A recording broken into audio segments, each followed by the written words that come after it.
on est sur la vidéo des massages. On va d'abord se contenter de prendre contact avec notre chien, de le toucher un petit peu partout, de le préparer au fait que nos mains vont être posées sur lui. Ça me permet déjà de prendre des informations. Si par exemple je sens qu'il y a des zones qui sont plus chaudes, plus froides, ou même si quand je passe sur un muscle, peut-être du côté gauche de la colonne, ça me paraît plus dur que du côté droit. Donc juste passer ses mains sur son chien, c'est déjà quelque chose d'intéressant. Il faut être constamment à l'écoute. Là par exemple, déjà, il commence à venir me montrer un peu plus sa zone de flanc, presque sa zone de ventre. Ça doit être un moment agréable aussi avec notre chien. C'est un moment où on renforce notre complicité et notre relation.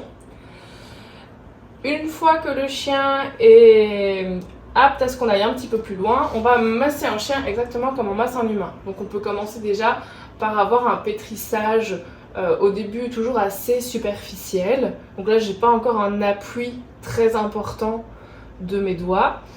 Je vois dans son regard qu'il y a un peu plus de plaisir dans la zone où je suis, donc je vais aussi pas hésiter à y rester un petit peu plus longtemps.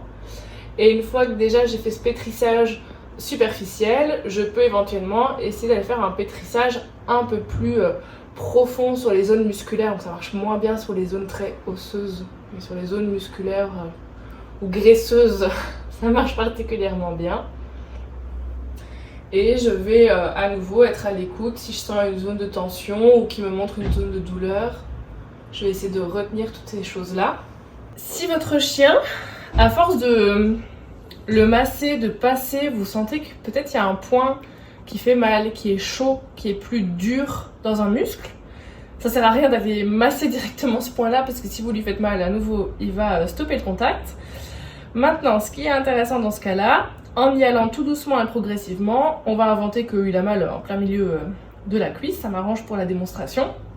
Je peux petit à petit aller masser tout doucement autour du point en question, au fur et à mesure des minutes qui s'écoulent, parce que là évidemment je le fais en accéléré, je peux essayer de masser un petit peu plus fort, me rapprocher du point, et s'il accepte que j'aille dans le point qui fait mal, je m'arrête dedans, je fais une pression de quelques secondes et je la relâche. Si votre chien a une cicatrice, par exemple ici au niveau du genou, et dans le cas où évidemment il le tolère, ça peut valoir la peine d'essayer de faire rouler la peau au niveau de la cicatrice pour qu'il y ait moins d'adhérence qui se forme. Donc, sans avoir besoin d'aller vraiment toucher la cicatrice, attends mon chien, sans avoir besoin d'aller toucher la cicatrice, on peut simplement venir faire rouler la peau de part et d'autre tout en restant loin.